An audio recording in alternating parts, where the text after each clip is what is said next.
Hello, I'm Mr. Sires and I'm the math guru here at Peruse. Today, we'll be looking at these topics from Module 1 of Unit 1 of the Pure Mathematics CAPE syllabus. So, let's jump right into it.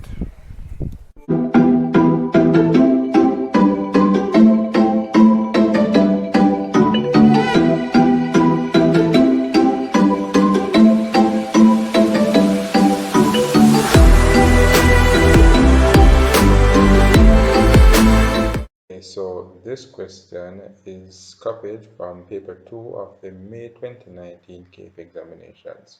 If you want to give this question a try, then go ahead and pause the video and have at it. Let's take a look at part A.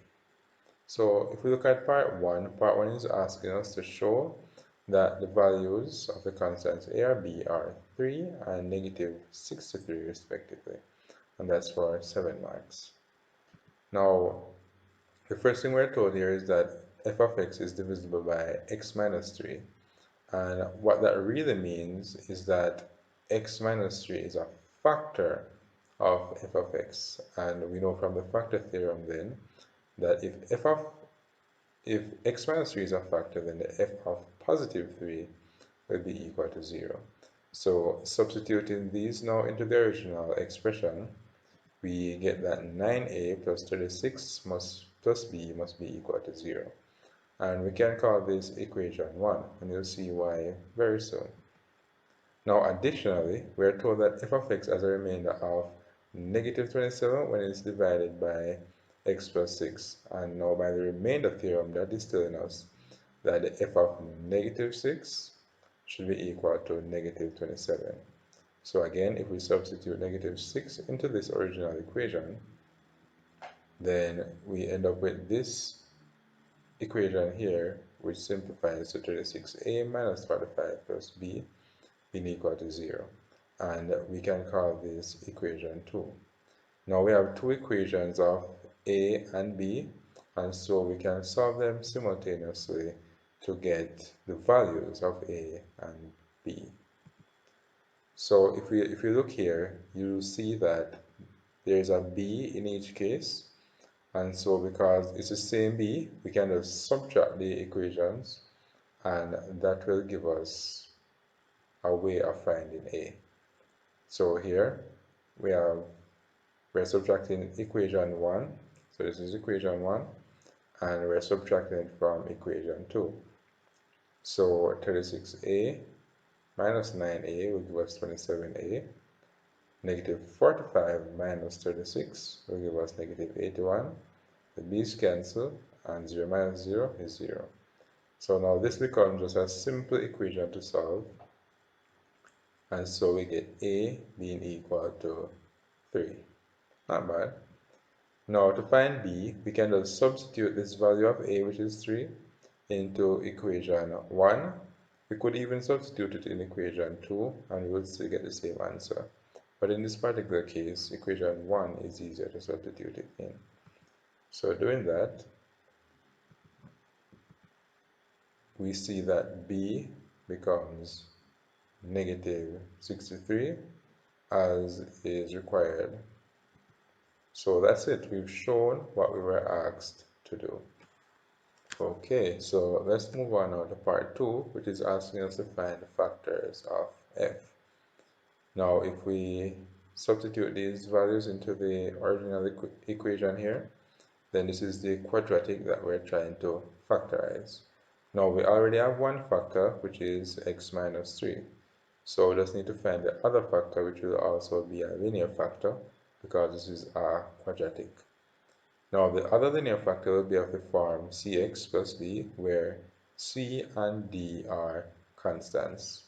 So, if we equate the original expression quadratic to the product of this factor that we know and this factor that we're trying to find, then we can equate coefficients to actually find the values of c and d, and thus giving us the other factor that we're looking for.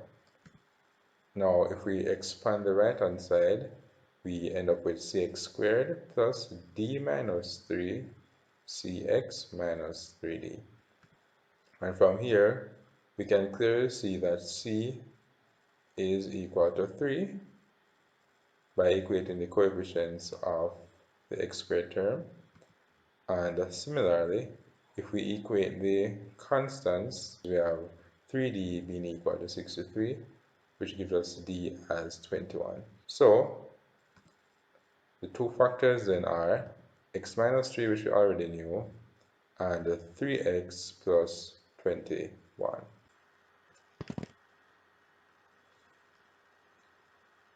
Okay, so we can now look at part B.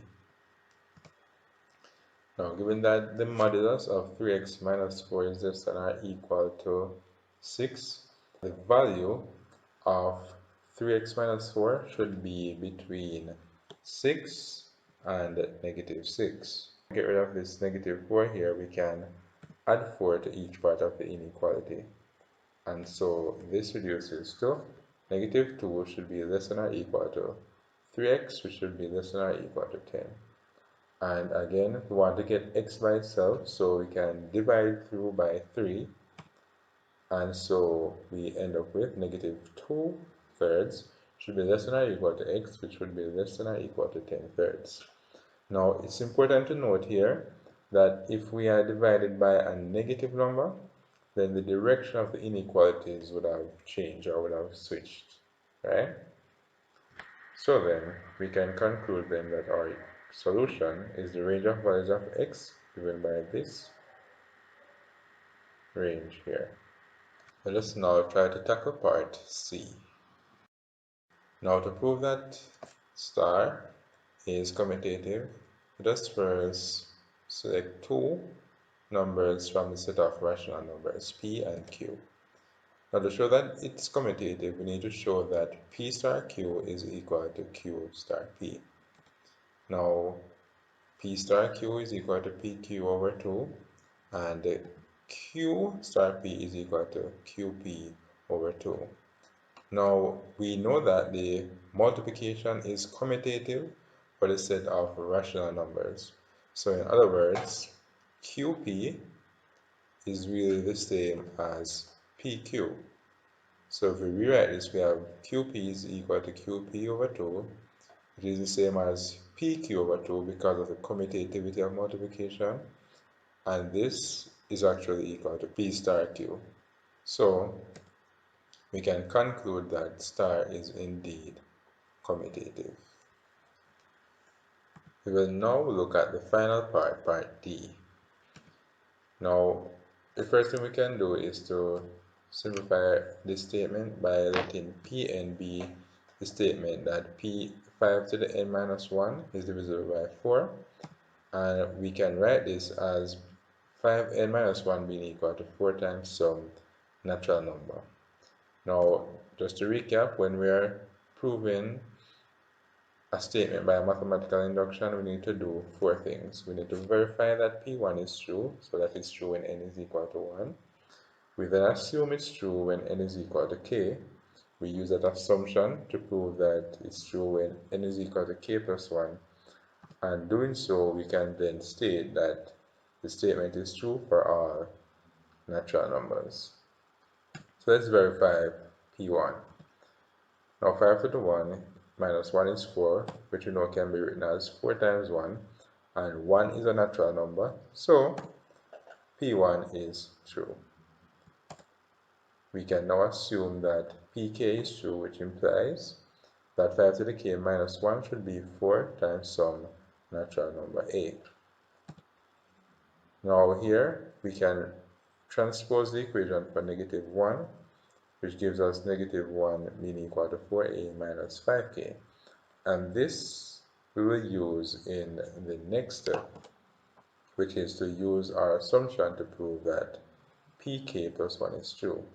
So if pk plus 1 is true, then that means we need to show that 5 to the k plus 1 minus 1 should be equal to 4b, where b is a natural number.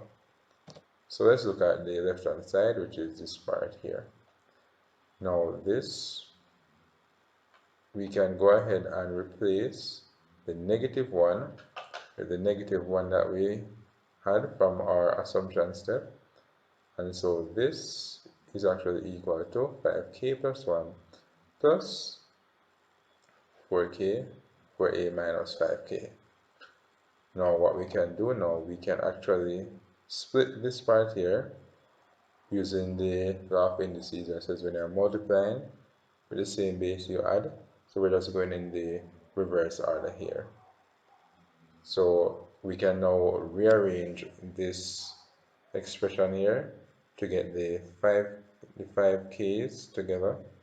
And now this is 5 times 5k, so we have 5k's here and 1 5k here, so we can just subtract those to get 4 5k's.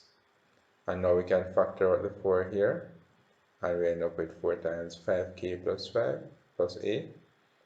And if we let b be equal to this here, then we end up with 4b, which we indeed wanted. And so, but one thing here to note is that if we let b equal this here, 5k, remember that k is a natural number, and 5 is a natural number. So if you read a natural number to a natural number, you will end up with another natural number. And if you add a natural number to a natural number, because of the closure property, you will end up with another natural number. So this expression here is actually a natural number, which is why we just label it as b to get it in the form that we want. So k plus 1 is true whenever pk is true. And so we can conclude that the statement is true for all natural numbers. Thank you for watching. If you found this video instructive, then don't forget to like, share, and subscribe. If you have questions, you can go ahead and post them in the comment section below, and we'll take a look at them and answer them as quickly as possible. Do you need more math guidance? Then register now for one-on-one tutoring with me at www.perusebooks.com. Again, thank you for watching, and I'll see you next time.